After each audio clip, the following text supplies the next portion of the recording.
ভাই আপনারা নিশ্চয়ই ভাবছেন যোগদান পর্বটা অধীর চৌধুরীর হাত ধরে আজ কে বা কারা জয়েন করে দলের প্রতি বীতশ্রদ্ধ হয়ে তিনি তার পুরনো দল যোগদান করছেন। সর্বভারতীয় কংগ্রেসের নেতা, লড়াই আন্দোলনের মুখ শ্রী অধীর চৌধুরী কোনোদিনই খুব প্রত্যক্ষ রাজনীতি করেননি, অথচ প্রাক্তন বিধায়ক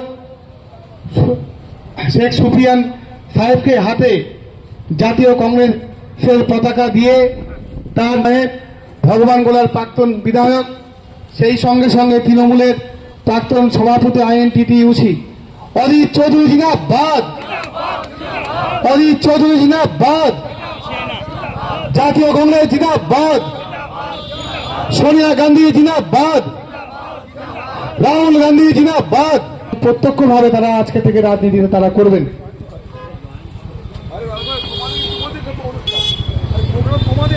14 নম্বর ওয়ার্ড থেকে 30 জন ছেলে আজকে তরচাঁদা যুবক তারা আজকে যোগদান করছেন অধীর চৌধুরীর হাত ধরে।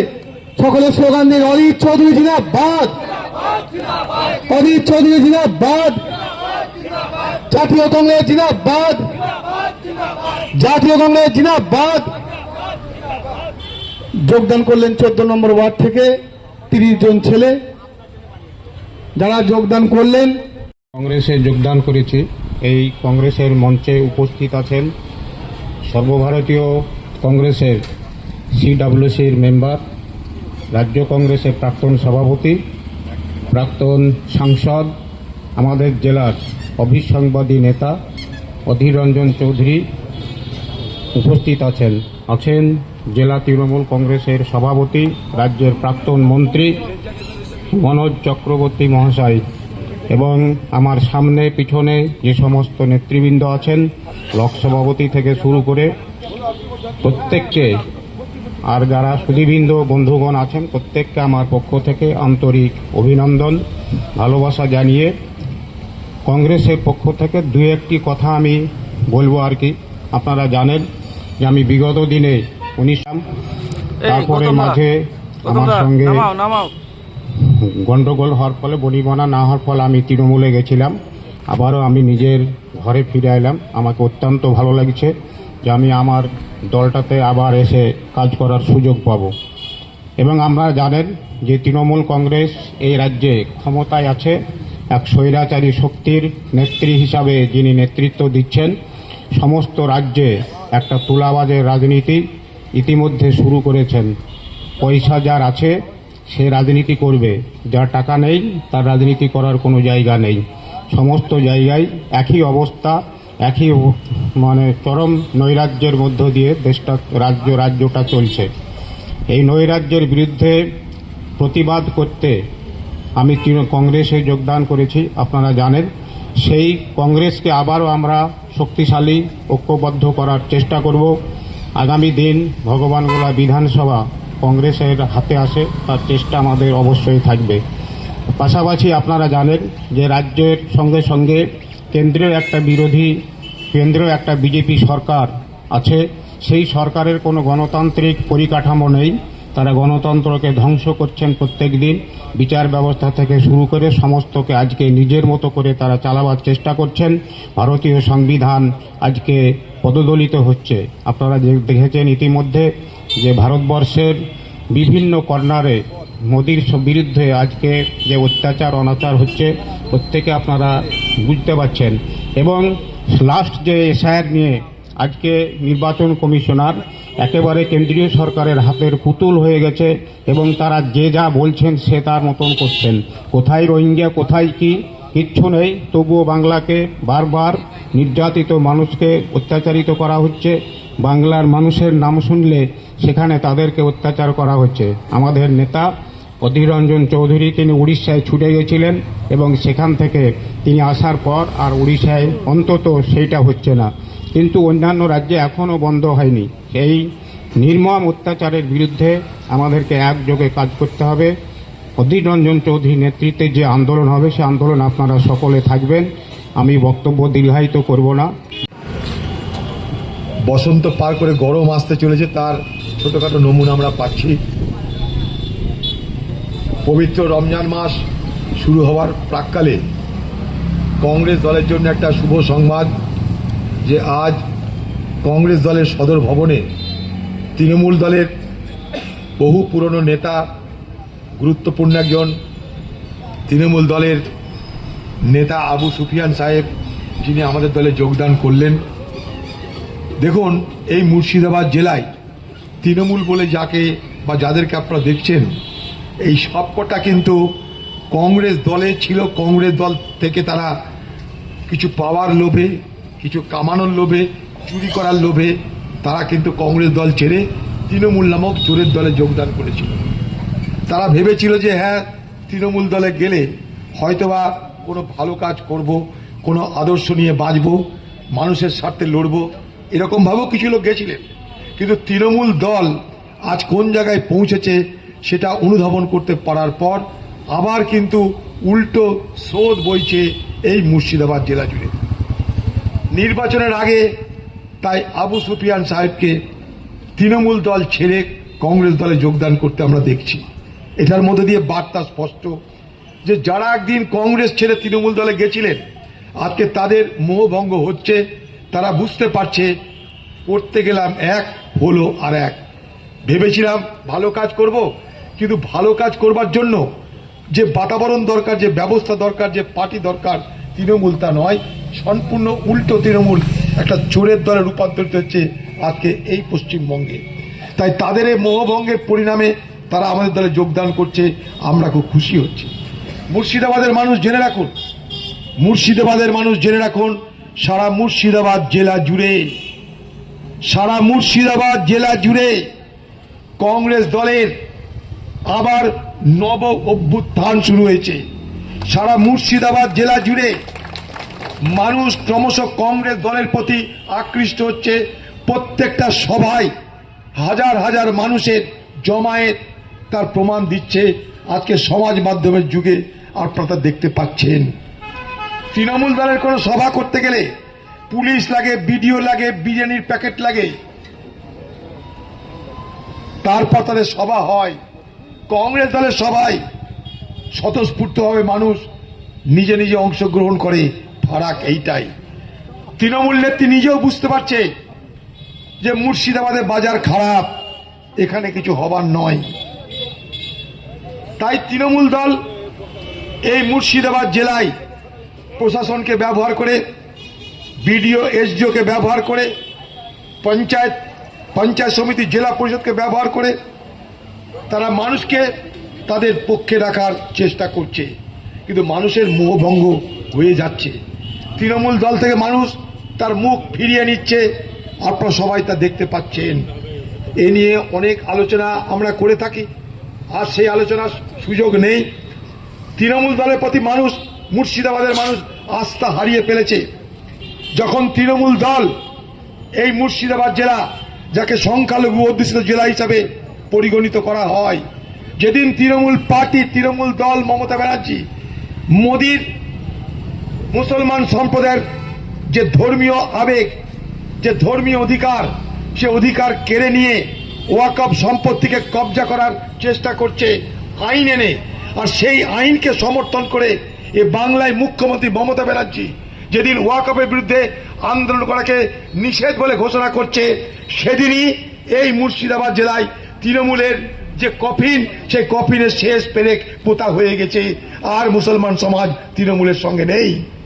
নেই বলেই লক্ষ্য করে দেখুন, এবারের বাজেটে সকলের বেতন বাড়ছে, সকলের সুযোগ সুবিধা বাড়ানো হচ্ছে। কারণ ভোট আসছে, 1,500 টাকা লক্ষ্মীর ভান্ডার, ভোট এসে গেছে, বেকার ভাতা।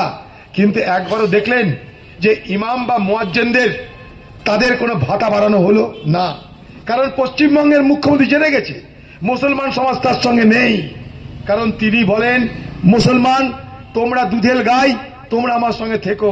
কিন্তু দুধেল গাই বলছে অনেক দুধ দিয়েছি, আর তোমাকে দুধ দিতে পারবো না, এবার তুমি লাত খাও।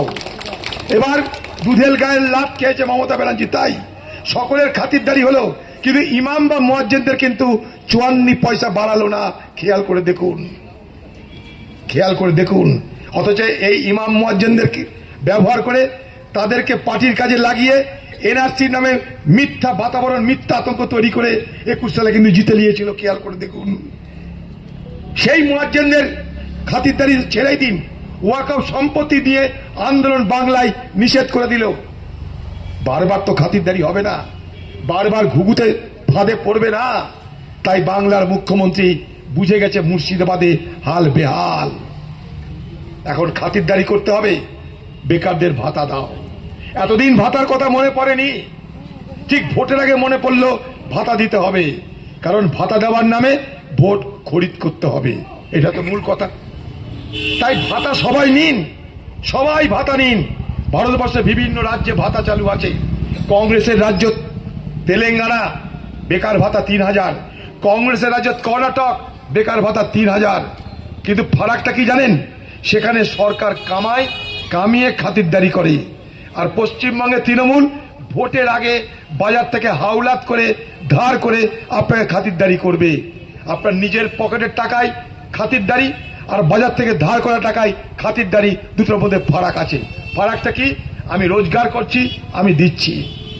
পশ্চিমবঙ্গে আমার রোজগার নাই, তাই আমাকে বাজার থেকে হাওলাত করে তোমাকে খাতিরদারি করতে হচ্ছে, কারণ আমার মাথায় এখন শিরে সংক্রান্তি ভোট চলে এসছে। তাই ভোটের আগে মনে পড়েছে বেকারের কথা, কারণ ভোট নিতে হবে। ভোটের আগে মনে পড়েছে লক্ষ্মীর ভাণ্ডারের টাকা বাড়ানোর কথা, অথচ আমরা 2 বছর ধরে দাবি করে আসছি যে লক্ষ্মীর ভাণ্ডারে 2500 টাকা দেওয়া দরকার।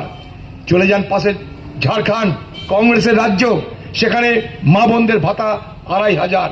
চলে যান তেলেঙ্গানা, কংগ্রেসের রাজ্য, সেখানে মা বোনদের ভাতা 3000 টাকা। ঘরের টাকা 6 লাখ। কর্ণাটকে ঘরের টাকা দেওয়া হয় 5.5 লক্ষ। পশ্চিমবঙ্গে কি দেওয়া হয় দেখতে পাচ্ছেন। ভোটের আগে ভাতা, ঘরের টাকা বাড়িয়েছে, কিন্তু পাশাপাশি তৃণমূল নেতাদের বলে দিয়েছে এই মোকায় তোমরা কামিয়ে নাও, ঘর লাও, পয়সা দাও।